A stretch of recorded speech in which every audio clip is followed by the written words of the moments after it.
오늘 하나님의 말씀의 제목은 내 백성을 위로하라, Comfort my people, 이런 제목으로 하나님 말씀을 선포하고 함께 은혜를 나누고자 합니다. 하나님께서 이스라엘 백성의 이 바벨론 포로 생활의 그 고통 가운데서 장차 구원해 주실 것을 약속하는 말씀이에요.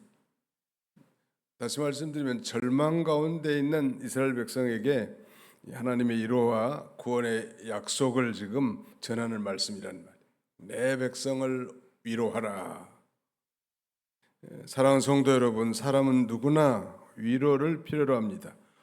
어린 아이는 넘어졌을 때 그래서 울면서 엄마의 품이 위로가 되고, 청년들은 실패했을 때 친구의 격려가 큰 위로가 되죠. 노년에는 혼자가 아니라 누군가가 곁에 있다는 사실만으로도 위로가 됩니다. 어떤 분이 그러더라고. 나이 80에 마누라의 밥을 얻어 먹으면 큰 복이라고. 나이가 80 됐는데 마누라가 차려준 밥을 먹는 사람은 복받은 사람이라. 아무튼 전반적으로 우리 자매님들이 한 6세 내지 7세 더 오래 살기 때문에, 아무튼 연세 남자분들은 80대면 천당 갈 준비를 확실히 해야 될 것 같아요. 천당 갈 준비. 사실 따져보면 몇 년 안 남았다고. 저도 마찬가지. 천국 갈 준비 다 됐습니까? 예, 잘 준비하고 가셔야 돼요. 준비가 없이 허겁지겁하지 말고. 놀라운 사실은 너희의 하나님이 이르시되 너희는 위로하라, 내 백성을 위로하라. 하나님은 여전히 그들을 자기 백성이라고 이렇게 부릅니다. 사실은 이사야 선지자가 사역할 때는 우시야 왕이 죽던 해 주전 739년부터 시작했다고 보고, 이 므낫세 왕의 즉위시에 그는 톱으로 이 켬을 당한, 순교를 당하죠. 그게 한 주전 680년 정도 되는데, 사역 기간이 약 한 59년 정도 긴 시간 사역을 했는데, 사실 이사야 선지자 당시에는 이제 북이스라엘이 멸망했고 주전 722년에, 그 다음에는 남유다는 그가 죽은 후 한참 다음에 주전 586년에 바벨로니아에서 멸망할 건데, 이미 이사야는 성령의 감동함으로 미리 그들이 범죄하고 바벨론에 포로 잡혀갔고 그 다음에 70년 후에 다시 돌아올 것을 예견하는 것입니다. 그래서 자주 반복하지만 이사야서는 총 66장인데 우리가 지금까지 살펴본 39장까지는 주로 심판과 징계에 대한 메시지라면, 40장부터는 이제 위로와 회복 혹은 구원에 관한 이 메시지거든요. 그러니까 당시 지금 이사야 선지자 당시에는 이루어지지 않았지만 장차 하나님께서는 자기 백성, 언약 백성을 잃지 않으시고 때가 되면 저 바벨로니아에서 해방시켜 주실 것이라는 소망의 메시지를 지금 전해주는 거예요. 우린 다 위로가 필요한 사람들이. 위로부터 내려온 그 위로는 마치 우리의 상처나 고통을 깨끗하게 치유해 주시는 약과 같은 거예요. 하나님의 위로는 약과 같아요. 엄마의 위로는 자녀들에게 큰 힘과 용기가 된 것처럼 말이죠. 늘 하나님의 위로가 여러분들의 심령에 가득하시기를 주님의 이름으로 축원합니다. 위로를 받아야 된다는 위로. 아까 우리가 첫 번째 본 찬송해 보니까 위로하고 힘주시리 주 예수. 위로하고 힘주실 이는 누구예요? 주 예수님이 위로하고 힘주시는 사람들이 그 깊은 곳 위로해 줄 수 있을까요? 위로해 줄 수 없습니다. 이 큰 위로가 되지만 사람들의 도움도, 그러나 세상에 주는 위로는 일시적이란 말. 잠시 눈물을 닦아주지만 마음의 깊은 상처와 죄 문제를 해결해 주는 위로에까지는 이르지 못한다네. 오늘 본문은 이 유다 백성이 범죄함으로 심판받아 장차 바벨론에 포로 잡혀가게 되고, 먼 훗날 70년 후에 포로 생활을 마치고 이제 포로 기한의 길로 들어설 이스라엘 백성들에게 주신 하나님의 음성이라는, 지금은 포로 중에 있다고 지금 말하죠. 포로 중에 있는 유다 백성들에게 그 얼마나 이 절망이 컸겠는가 한번 생각해 보세요. 이스라엘은 원래 자기들의 이 선민 의식, 초선 삐뿔이라는 선민 의식이 아주 강한 사람이에요. 어떻게 하나님의 언약 백성을 이렇게 이방인에게 짓밟히고 하나님을 섬기는 성전이 불타고 성전의 모든 기명들, 금그릇들 다 빼앗겨가고 유력한 자들이 다 포로 잡혀갈 수 있는가? 기가 막히고 코가 막혔을 것 같아. 저 바벨로니아에서. 그래서 저 버드나무에 수금을 걸고 울면서 시온을 그리워하는 이 절망에 찬 유다 백성들을 지금 이제 위로의 메시지를 주면서 비록 죄로 말미암아 징계받아 저 포로의 고통 생활하고 있지만 반드시 우리 하나님은 회복시켜 주신 하나님. 아멘. 네, 그러니까 징계와 징계와 이 경고는 어떻게 보면 우리 그리스도인들로 하여금 망하게 하려는 것이 아니라 또 새로운 단계로 나아가게 해주는 발판이 됩니다. 여러분 삶 가운데 고난이 있고 많은 어려움, 질병이라든지 대인관계라든지 자녀의 탈선이라든지 사업의 실패라든지 직장에서 퇴출된 거라든지 뭐 참 말할 수 없는 육신의 질고라든지 많은 그런 과정이 있지만 우리 그리스도인들에게는 결코 궁극적인 실패는 없고 우리 그리스도인들은 궁극적인 성공이에요. 해피엔딩. 우리 한국 연속국은 해피엔딩으로 끝나는 게 좋아요? 슬픔으로 끝나는 게 좋아요? 네, 요새는 그러니까 이 여론을 들어봐가지고 작가가 이게 비극으로 끝나야 되는데 해피엔딩으로 마무리한다고 합니다. 근데 우리 그리스도인의 종말은 행복한 결말이에요. 따라서 우리의 결말은 행복입니다. 그러니까 그리스도인들은 한 사람도 실패할 수가 없죠. 중간에 그 과정은 그 행복으로 가는 디딤돌이 될지언정 실패가 없단 말.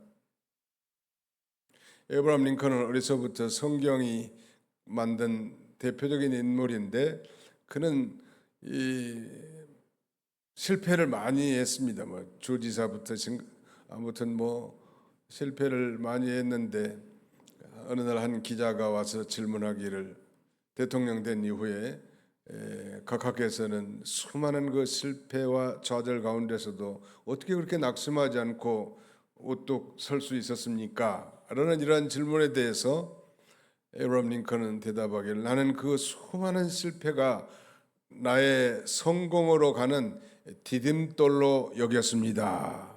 결코 낙심할 거 없어요. 우리의 결말은 해피 엔딩이라는 거 언제나 잊지 마세요. 중간에 많은 절망도 있고 마치 언약 백성이지만 유다 백성들처럼 포로 잡혀가지고 비참한 생활을 하고 있다는 선민이 저 바벨로니아의 노예 생활한다는 게 얼마나 비극이냐는 말이에요. 그러나 하나님이 그 죄에 대해서 야무지게 징계하시는 하나님이라는 것. 자, 오늘 이제 본문 말씀 속에서 하나님의 위로가 무엇인지 어떻게 우리의 삶에 임하는지 살펴보려고 합니다. 거기 2절로 3절을 같이 한번 읽어보실까요? 2절로 3절 시작. 너희는 예루살렘의 마음에 닿도록 말하며 그것에게 외치라. 그 노역의 때가 끝났고 그 죄악이 사함을 받았느니라. 그의 모든 죄로 말미암아 여호와의 손에서 벌을 배나 받았느니라 할지니라 하시니라. 외치는 자의 소리여 이르되 너희는 광야에서 여호와의 길을 예비하라. 사막에서 우리 하나님의 대로를 평탄케 하라. 그 노역의 끝났고 그 노역의 때가 끝났고 그 죄악이 사함을 받았느니라. 그 어떤 영어 번역에는 그의 힘든 일이 완료되었고 그의 죄값이 다 지불되었습니다. 이렇게 NIV는 번역합니다. Her hard service has been completed. 그의 힘든 노역이 끝났고 완료됐고 her sin has been paid for. 그녀의 죄, 즉 유다 백성들의 죄가 다 지불되었다 이렇게 표현해 놨는데 히브리 노예들은 이 바벨론에 머물면서 그야말로 서러운 나날들을 보냈습니다. 그러므로 이들에게 하나님의 위로가 필요한 거죠. 그들을 위로하는 말은 두 가지. 여기 2절 하반절에 있는 대로 첫째는 그 노역의 때가 끝났다는 것. 그 다음에 두 번째는 그 죄악이 사함을 받았다는 것. 즉 하나님의 위로는 그래서 죄 사함에서부터 옵니다. 회개하지 않는 죄가 있을 때 우리는 영적으로 대단히 곤고합니다. 누가 말하지 않아도 마음의 평안이 없어요. 그러므로 하나님의 위로는 죄 사함에서부터 온다는 것. 그들을 위로하는 말 그 첫 번째는 복역의 때가 끝났다는 것. 이 말씀은 이제 너희들은 죄값으로 말미암은 징계를 받을 만큼 충분히 받았다 그런 말이. 70년이면 칠수는 만수인데 말이죠. 우리는 일제 강점기에 약 35년 동안 종살이 하지 않았어요? 그때 삶을 산 어르신들의 얘기 들어보면 참 비극이요. 이 젊은 처녀들은 이 군대 위안부로 끌려가고 말이죠. 또 젊은이들은 징병, 징용으로 끌려가 가지고 이름도 없이 죽은 사람이 수도 없고 바다에 수장된 젊은이들도 많은 거예요. 그것이 바로 종살이의 비참해요. 나라를 위해서 우리가 기도할 책임이 있습니다. 그래서 아무나 이렇게 자유가 주어지지 않아요. 요새 뭐 전 세계가 이 K자만 들어가면 다 환장한다는데 한국이 그렇게 좋은 나라가 된 거예요 지금. 근데 한국이 그렇게 좋다는 사실을 모르는 민족이 딱 한 민족이 있다네. 대한민국 사람만 모르는데 이렇게 좋은 나라인지 한국 사람만 모르는 거예요. 누리시기 바랍니다. 얼마나 좋은 세계인지. 요새 뭐 K-팝 더먼 헌터스라고 하는 유명한 애니메이션 때문에 난리가 나서 지금. 난리는 6.25 때 난리가 아니에요 지금. 엄청난 난리 법석에 지금 한국이. 전 세계가 이 한국에 가보고 싶어가지고 엄청나게 지금 중국도 지금 단체 관광이 허용됐다고 합니다. 엊그제부터. 이렇게 아마 엄청나게 들었는데 미국에서도 뭐 회사에서 보너스로 이 휴가를 보내준대 한 5천 명이 한 번에 온대 한국에. 어디서 다 수용하려니 나는 걱정돼요. 네. 아무튼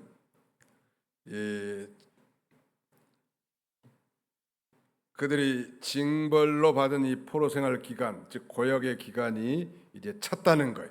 그러니까 하나님의 징계는 이 기간이 있습니다. 하나님의 기간이 차야 돼요. 그런데 그 기간이 반드시 끝나면 다시 회복될 건데 한번 생각해 보세요. 70년이 지났으면 포로민 1세들은 다 세상 떠났을 것 같고요.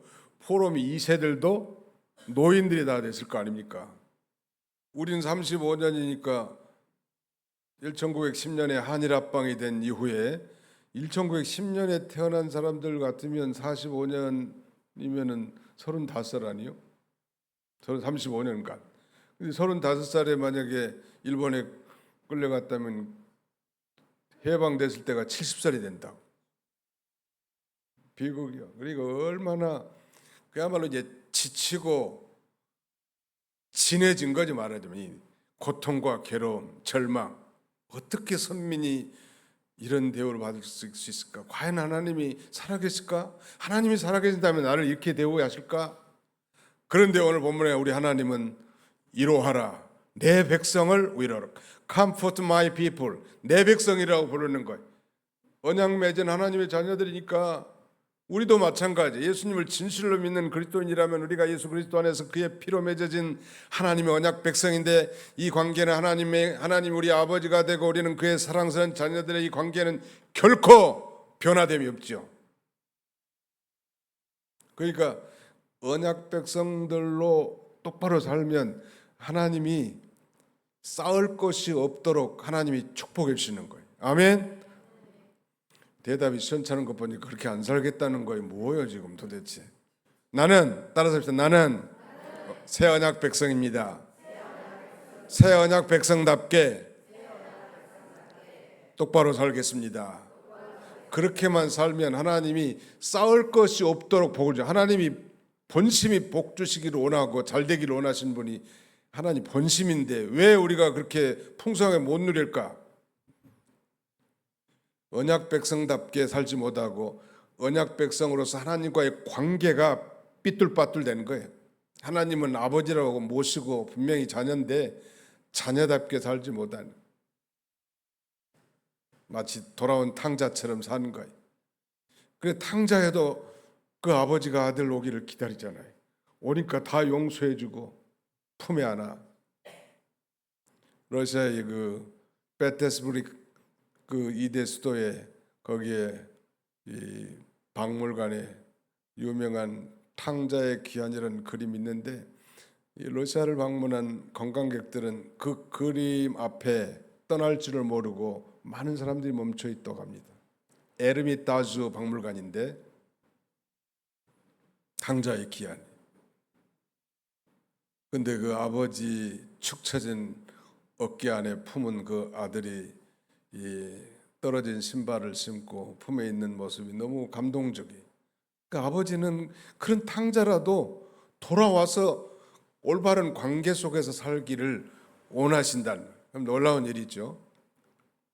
이게 도저히 오늘 오전에도 설교했습니다만 사랑이라 하나님의 사랑은 도저히 사랑할 수 없는 사람을 사랑하는 게 하나님의 사랑이에요. 마치 아버지가 돌아온 탕자를 사랑하는 것처럼. 그러니까 탕자처럼 살지 말고 효자처럼 좀 잘 살면 하나님이 얼마나 기뻐하시는지. 또 효자들은 교만하기가 좀 쉽기는 합니다만 아무튼 언약 백성으로서 똑바로 살 때 하나님은 엄청나게 복을 주신다는. 자, 하나님이 이루어하는 건 첫째 복역의 때, 즉 노역의 때가 끝났다는 것이고, 두 번째는 죄악이 사함을 입었다는, 그 죄악이 사함을 입었다고 말합니다. 하나님의 징계는 항상 죄와 연관되어 있는데 하나님을 버리고 하나님을 떠나 이방신을 섬기는 이 죄악된 행위에 대한 징계 아니에요. 지금 유다 백성들이 우상을 섬기고 안식일을 범하고 하나님보다 세상 세력을 더 쫓아갔기 때문에 저 바빌론에 포로 잡혀갔는데 가장 큰 죄가 우상 섬긴 거예요. 참 남편인 하나님을 버리고 애간 남편인 우상을 쫓아갔단 말이에요. 그러니까 하나님이 그런 우상 섬기는 사상이 완전히 빠져나가도록 그 기간을 70년을 설정한 것 같습니다. 대한민국은 35년인데 나는 항상 하나님이 우리 조국을 굉장히 사랑한다고 봅니다. 왜냐하면 반땡 해줬잖아요. 반땡. 70년 살았으면 어떻게 됐겠어? 내가 보기에는 일본하고 완전히 합쳐졌을 거예요. 그러면 뭐 독립투사들이 수고도 우리가 인정하지만 하나님이 해주신 거예요. 따라서 우리의 해방은 하나님이 해주셨습니다. 저기 연합군의 수장 태평양 건너 미국을 위시로 하는 그 연합군이 일본 히로시마와 나가사키에 핵폭탄을 던지는 거예요. 그러니까 일본 천황이 항복하고 나는 신이 아니라고 항복서에 문서에 서명함으로 우리가 해방되는 거예요. 그러니까 독립투사들도 노력을 많이 했고 연합군에도 협력도 했다고 합니다. 우리 독립투사들이. 그러나 전반적으로 보면 누가 해주신 거예요? 하나님이 해주신 거예요. 큰일은 다 되게 하나님이 해주셔. 하나님이 그렇게 해주시는 거예요. 이건 우리 남북 통일도 뭐 하나님이 해주시면 그거 쉬운 거예요. 그 구소련 하면 그야말로 엄청난 이 19세기, 20세기 아주 뭐 20세기까지는 아주 뭐 엄청난 냉전 국가의 한 축으로서 세계를 다 군림한 그런 나라 아니에요. 근데 총 한 방 안 되고 나라가 다 흐물흐물 다 흐트러져 가지고 15개 조각으로 다 나눠진 거예요. 우크라이나도 거기다 붙은 거 아니에요. 원래 그 슬라브민족 하면 이 벨라루스하고 우크라이나, 러시아가 사실은 같은 나라나 마찬가지예요. 하나님이 깨뜨려 버리는 거예요. 그 역사의 주관자는 하나님이셔. 아무리 공산 정권을 가지고 뭐 휘둘러가고 라고 해도 하나님이 그 수명을 취해 가시면 꼼짝 말아라. 하나님 앞에 우리 항상 겸손하고, 또 하나님이 오늘이라도 나를 불러가시면 우리가 뭐 할 수 있겠으며, 혹시 내가 소유한 것이 뭐에 유익하겠는가? 아무것도 필요 없죠. 하나님 앞에 가서 심판받을 준비를 해야지. 하나님의 쓴 거예요. 하나님이 그러니까 그 우상 숨기는 그 정신 사상, 이걸 대를 갈아가면서 아예 깨끗하게 정화하게 만드는 거예요. 그리고 바벨론에서 일시적 성소가 되어 주셨던 것입니다. 그래서 결국 그들 언약 백성들이 하나님만 의지하고 하나님만 바라보도록 그렇게 만드는 거예요. 스스로 그랬으면 얼마나 좋았겠습니까만은 스스로 그렇게 못하니까 엄청난 징계를 통해서 아이고 하나님 살아계시네, 내가 하나님 앞에 너무 교만했고 내가 하나님 앞에 범죄했구나, 이걸 그 바벨론의 포로 생활 가운데 깨닫게 됐는데, 이제 때가 차니까 그 노역의 때, 복약의 때가 끝났고 그 죄악이 이제 사함을 받았기 때문에 이제 너희를 내가 구원해 주시겠다, 이런 지금 약속을 이사야 선지자를 통해서 선포함으로 시리아 비탄에 빠진 저 히브리 노예와 같은 유다의 백성들에게 큰 위로가 됩니다. 사랑하는 성도 여러분, 사람의 위로도 좀 도움이 된다고 했죠. 그런데 우리 근본적인 위로는 하나님만이 줄 수 있는 거예요. 하나님만이. 아멘. 네, 우리가 먼저 초상을 났다든지 죽을 병에 걸렸다든지 그 옆에 가서 무슨 뭐 위로의 말씀 할 수 있겠어요? 그저 뭐 가만히 있어서 조객으로서 참여할 뿐이지. 정말 그 상주들 찢어지는 그 가슴을 위로할 수 있는 분은 하나님이세요. 하나님이 성령으로 과거에 듣고 배웠던 그 말씀이 큰 힘이 되고, 당신은 말씀을 붙들어도 고통스럽죠. 그 순간에는. 그래도 그 말씀을 붙들면 또 그 슬픈 환경을 극복해 나갈 수 있는 것입니다. 이 약속의 말씀은, 하나님은 변함이 없잖아요. 이 약속의 말씀은 영원한 말씀이에요. 그래서 오늘 본문에 보면 7절에 푸른 마르고 꽃이 시들면 여호와의 기운이 그 위에 불미라. 이 백성은 실로 풀이로다. 푸른 마르고 꽃은 시드나 우리 하나님의 말씀은 영원설이라. 모든 인생은 풀과 같고 그의 영광은 풀의 꽃과 같다고 했는데, 이 세상의 권세나 부귀나 영광이나 그 모든 것들은 다 없어지지만 이 우리 하나님의 말씀은 영원히 서리라. 즉 죄악 가운데 고통 중에 있는 유다 백성을 향한 회복의 약속의 말씀은 반드시 이루어지게 될 것을 가리킵니다. 아멘. 이 베드로 사도도 그걸 인용해서 그렇게 써놨는데 한번 읽고 넘어갈까요? 베드로전서 한번 펴보세요. 예. 베드로전서 1장 24절 25절입니다. 이 말씀 거기서 지금 인용한 거예요. 베드로전서 1장 24절 25절 같이 읽습니다. 시작. 그러므로 모든 육체는 풀과 같고 그 모든 영광은 풀의 꽃과 같으니 풀은 마르고 꽃은 떨어지되 오직 주의 말씀은 세세토록 있도다 했으니 너에게 저는 복음이 곧 이 말씀이니라. 하나님의 말씀. 그래서 우리가 좋은 신앙을 갖기 위해서는 하나님의 말씀을 사랑하고 그 말씀에 창념하는 생활할 때 그 말씀은 변함이 없으니까. 인간의 말이라는 게 다 조석변일 수 있는데 하나님의 말씀은 변함이 없어요. 비록 범죄하고 바벨론에 포로 잡혀가서 정말 슬픔과 고통과 비참한 가운데 있지만 이 이사야 선지자를 통해서 선포되는 하나님의 약속의 구원의 약속의 말씀, 이 말씀은 붙들만하다는 거예요. 세상의 영화, 부귀는 다 사라지고 없지만은 그런 면에서 참된 위로는, 즉 하나님의 위로는 죄 사함에서부터 옵니다. 그래서 우리 그리스도인들의 위로는 언제부터 시작될까? 십자가에 달린 예수 그리스도를 진정으로 자신의 구주를 영접하는 순간, 내 모든 죄의 문제가 해결됐구나. 그러므로 죄의 결과인 죽음의 문제도 해결됐구나. 내가 오늘 죽어도 지옥 가지 않고 천국에 가겠구나. 그 하나님이 우리에게 베푸신 그 놀라운 구속의 사랑을 깨닫고 사죄의 은총을 깨닫는 순간 우리 마음에는 큰 위로가 됩니다. 평안이 되고, 이게 진정한 평안과 위로는 죄의 문제가 해결되고 죄의 결과로 말미암아 죽음의 문제가 해결돼요. 안 믿는 사람들 죽음에 대한 두려움이 있습니다. 가장 큰 두려움이 있죠. 그런데 믿는 사람은, 진실로 믿는 사람은 그 죽음의 문제가 해결됩니다. 그 다음에 두 번째 생각할 수 있는 건 하나님의 이론은 그분의 임재와 영광을 얻어진다. 그러니까 유다 백성들이 바벨론에서 포로에서 해방된 건 그들이 독립운동한 것이 아닙니다. 그들이 노력하고 무슨 힘써서 해방된 게 아닙니다.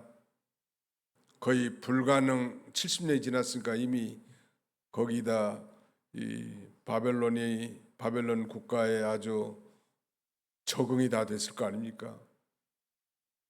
그리고 이제 페르시아로 이제 넘어갈 때 해방됐는데, 그러니까 하나님의 역사, 하나님의 나타나심, 하나님의 임재와 영광이 말하자면 이루가 됩니다. 이 말씀은 신약 시대에 이제 예수님께서 인간의 몸을 입고 이 땅에 오심으로 슬픔과 좌절과 고난 가운데 처한 모든 인생들에게 참된 위로가 될 것을 예표하기도 합니다. 바벨론의 포로 잡혀, 역사적으로는 바벨론의 포로 잡혀간 사람들을 해방시키는 것, 이것이 위로의 말씀인데 하나님의 역사로, 하나님의 능력으로, 하나님의 임재로 그 일이 이루어질 거란 말. 그래서 세례 요한이 이 말씀을 인용하면서 자신은 광야에 외치는 자의 소리라고 말하면서 주의 길을 예비하라고 담대하게, 주님의 길을 예비하려면 저 높은 산과 같은 교만을 다 제거하고 깊은 골짜기 같은 욕심들을 다 회개하고 꾸불꾸불하고 삐뚤어진 마음들 다 철저히 회개하고 예수님을 영접함으로 말미암아 참된 위로를 얻게 될 것을 이 말씀하고 있는 것입니다. 하나님의 말씀이 영원하다고 했는데 이스라엘 백성의 회복과 하나님의 영광이 나타날 것이라는 약속의 말씀 헛되지 않고 반드시 이루어질 거라. 마지막 하나는 하나님의 이론은 목자 되신 그분의 돌보심으로 완성된다는 것. 거기 한번 같이 읽어보겠습니다. 이사야 40장 10절 한번 같이 읽어보실까요? 10절 11절 시작. 보라, 주 여호와께서 장차 강한 자로 임하실 것이요 친히 그의 팔로 다스릴 것이라. 보라, 상급이 그에게 있고 부흥이 그의 앞에 있으며 그는 목자같이 양떼를 먹이시며 어린 양을 그 팔로 모아 품에 안으시며 젖먹이는 암컷들을 온순히 인도하시리로다. 하나님께서 이제 임하시는데 그분은 강한 왕으로, 그 다음에 두 번째는 선한 목자로, 강한 왕으로 그들을 건져내서 선한 목자로서 그 양떼들을 품에 안으시고 양육해 주시는데, 그런 면에서 하나님이 이루는 목자 되신 그분의 돌보심으로 완성된다는. 오늘 우리는 이미 바벨론과 같은 그 죄악 세상에서 우리가 구원받은 하나님의 양떼들이 됐습니다. 우리의 목자 되신 주님의 음성을 듣고 이 선한 목자를 쫓는 좋은 양들이 될 때 늘 우리 심령에 위로가 가득 찬 것. 우리가 아무리 세상에 슬픈 일, 고통스러운 일 당했다 할지라도 하나님의 위로가 우리에게 임하면 그 모든 슬픔과 절망과 고통을 다 해결해주는 치유의 약이에요.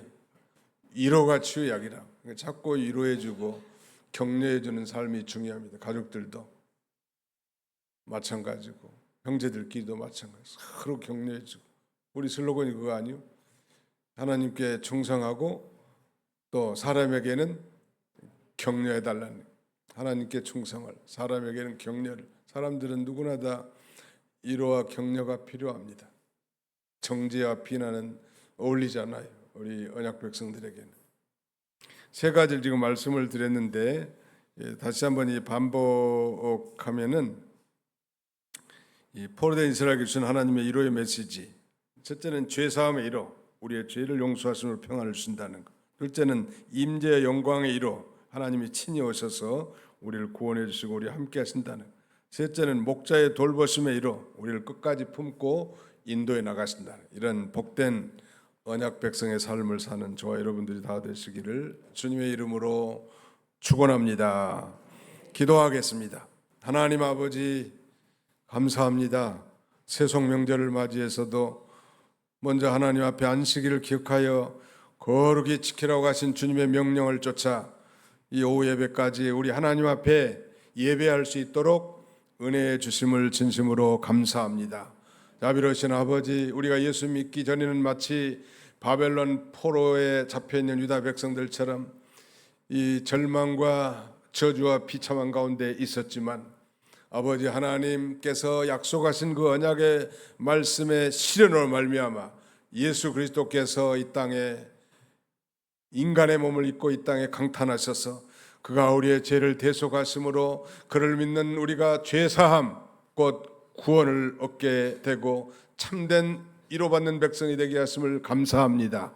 아버지 하나님뿐만 아니라 우리가 사는 가운데 하나님이 임재해 주시고 하나님의 능력으로 역사하신 것을 통하여 늘 위로받게 도와주시고 또 진정한 목자이신 선한 목자이신 우리 주님을 그 품 안에서 주의 음성을 듣고 주님을 신실하게 따라감으로 참으로 위로의 삶을 지속할 수 있는 우리 모두가 다 되도록 하나님 인도해 주옵소서.